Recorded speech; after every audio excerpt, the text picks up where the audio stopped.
Hello friends, welcome to this video session on the Advanced IT course. The topic is auditing in an ERP environment and the subject today is automated applications controls. I am CA Manjunath SV, your guide and mentor for this session. Section 143 of the Companies Act 2013 requires for the auditors to see whether the company has adequate internal financial controls system in place or not. If you see clause 1 of subsection 3 of section 143 of the Companies Act 2013, it requires the auditors to mention whether the company has sufficient internal controls, financial control system in place or not. In addition to the Companies Act, we have the Securities Exchange Commission of the United States of America 2003 certification of the internal controls of financial reporting by the management and the auditor. There are other regulatory requirements also from other countries like JSOX, etc., which requires auditors to certify adequacy of internal controls of financial statements. Now, why do we need to do this? Because, as you know, in India, there are other multinational companies also working in India with their offices in India. So the auditors in the countries, say like the United States or Japan, might want to know or would want to know whether companies in India have sufficient internal control system in place or not. So we as auditors may be required to certify whether such companies have the control system in place or not. Auditors are also required to express an opinion on the effectiveness of the company's internal controls of financial reporting. And note that this opinion on the internal controls is distinct from the opinion expressed by the auditor on the financial statements. So, you not only as an auditor express an opinion on the financial statements of the company, you also will have to express an opinion on the robustness of the internal financial control system put in place by the company in India. Section or SA 315 talks about identifying the risk of material misstatement through understanding the control and its environment. So, the company, in order to minimize its risk of material misstatement, will have to set in place an internal controls framework to minimize the risk. This framework is implemented irrespective of whether a company has an ERP or not. So, that does not mean that if a company does not have an ERP, the company does not have to put a internal control system in place. No, even if the company has no ERP, the internal controls framework has to be implemented by the company. But for this session, our focus is to understand the internal controls as set up by the company in an ERP environment. So, when we talk of controls in an ERP environment, we are looking at controls surrounding the ERP system and within the ERP system. Again, for this session, we shall try and focus on the controls that the company has put in place within the ERP system. So now, let us look at some definitions or some explanations on systems or controls created within an ERP system. Now, such controls created within an ERP system can be called as application controls. If you see the guidance note on internal financial controls or financial reporting, it defines application controls as those controls that achieve the business objectives of timely, accurate, and reliable information. So, the ERP system is an enabler for the company to achieve its objectives of timely, accurate, and reliable information. The committee of the sponsoring organizations of the Treadway Commission, COSO, also defines control activities as the policies, procedures, and activities that help management objectives are carried out. So if you see, there is a commonality between the two definitions. In both these definitions, we are talking about the management objectives being carried out in a timely, accurate, and reliable manner. Therefore, to understand how the company has implemented controls within its applications, or application controls as we call them, we need to understand why companies implement ERPs in the first place. So let's look at some reasons as to why companies implement ERPs. First reason is it wants to, or the company might want to automate all its manual processes. For example, in the earlier scenarios, to take a common example, you raise a purchase order, you create a purchase order, you send it for approval, maybe it's a hard copy, the purchase order is approved in the hard copy, then it goes to the vendor will supply the goods are again received, and hard copy documents are created and entries are entered in the books of accounts, which could be manual in nature. It's possible that the client or the company wants to automate this manual process. If you see, there are instances of companies, just to give an example, a company might create a process within its ERP wherein if in the books the stock level comes down to a particular level, then the purchase order is triggered automatically. No one has to go and even check. As soon as the ERP finds out that the stock has come down to a particular order level, then the purchase order is immediately triggered and sent to the appropriate authority for approval. This can be automated in a business organization. Another example could be you have monthly entries or periodical entries that you need to pass every period. It could be monthly in this example that we will take. So in such, for example, let's take a rent. You need to pass monthly rent payable entries. You can set up the system in such a way that these entries can be automatically passed on a particular day of the month, and the liability created in the books of accounts automatically, so that later on it will trigger some sort of a reminder to the team that the rent payable entry is created, the further action needs to be taken. Now let us take another common example, your own mobile bill. On the last day of the month, you receive an SMS stating that your due amount is so and so and it has to be paid on so and so. Please note, when you are getting an SMS, it is possible that the receivable entry is already automatically entered in the books of accounts of your mobile company. So this is a common example that we face every month. This is another example of an automated process. So to maintain their focus on their business performance, etc., the company might want to automate its routine processes. Another reason why ERPs are implemented could be the ease of reporting.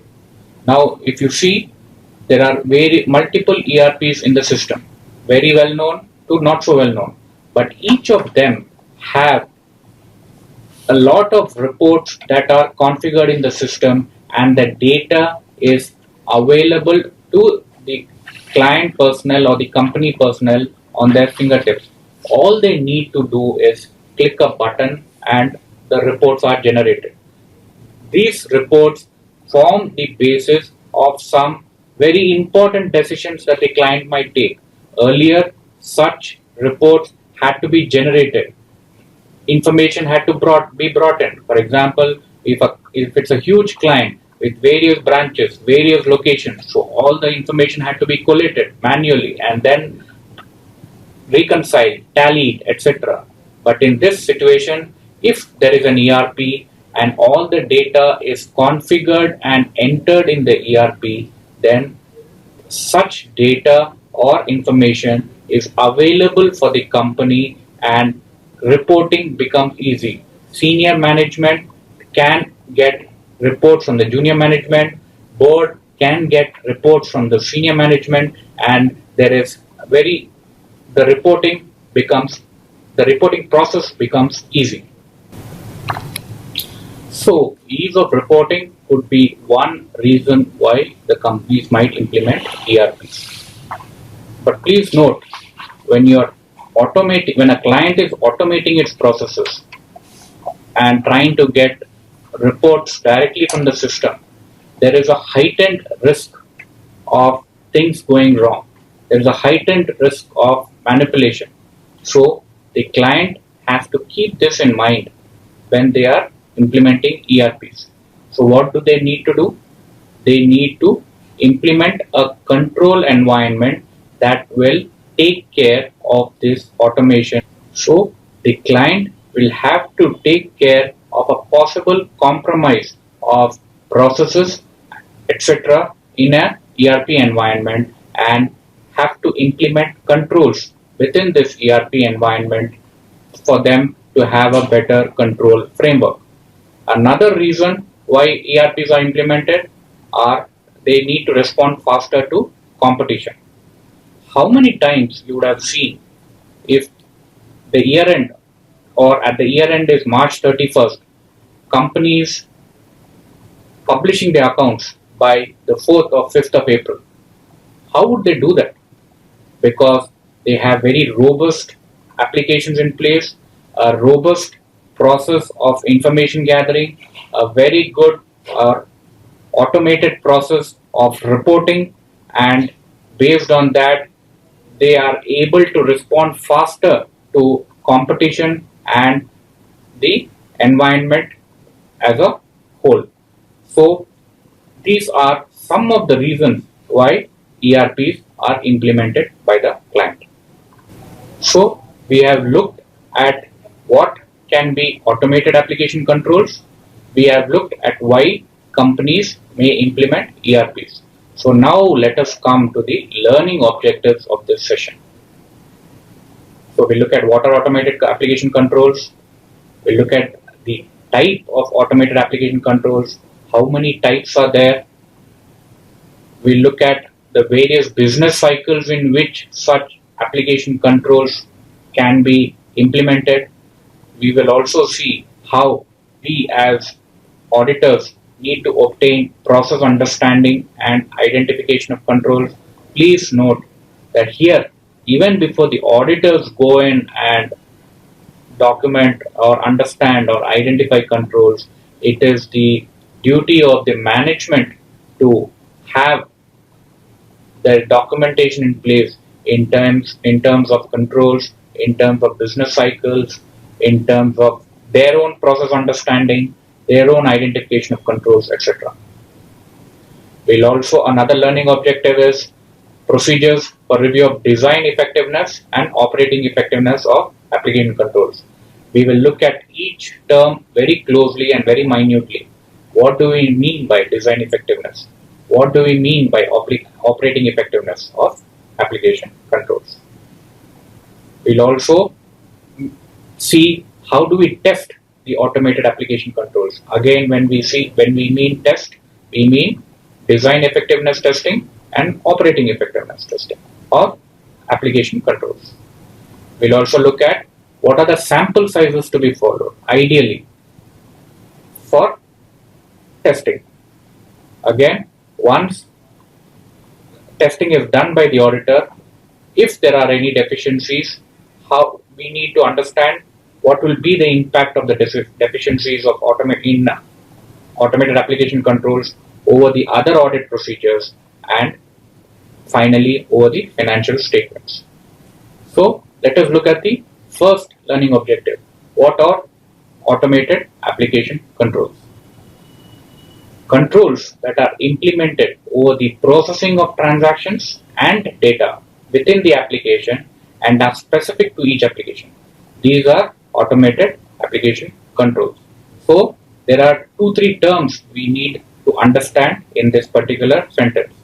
We are talking about controls that are implemented over the processing of transactions. Number 1. Number 2, on the data within the application. And number 3, it can be specific to each application. So the controls can vary from application, or the way the controls are implemented can vary from application to application. Why am I mentioning this? Because as an auditor, when you go to client X, they might have one ERP. You go to client Y, they might have a different ERP. The client's accounting procedures will not change because they are common. Our auditing concepts will not change, but our auditing procedures might have to be more specific to the application that you face at each client location. Therefore, we are mentioning here that the controls are specific to each application. Let me take an example here. Very simple. Throughout these sessions, I will try to take very simple day-to-day examples to convey the point to you. So let's take a simple example of creation of purchase order and approval of purchase order. Now, creation of purchase order can be termed as a transaction, right? Approval of a purchase order can be termed as a transaction. So the process from where it is going from creation to approval can be automated. This process can be automated and there can be controls within these processes. We will try to understand what these controls can be. Now, second point, once the purchase order is created, it becomes data and it resides within the application. So you need to ensure, or the company needs to ensure, that once the purchase order is approved, no one can tamper with the purchase order that is already approved and residing within the application.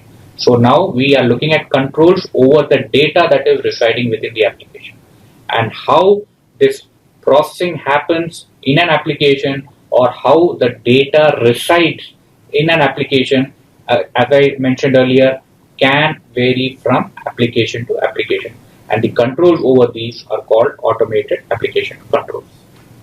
So what are the objectives of automated application controls? Yeah, they are no different. You will see that they are no different.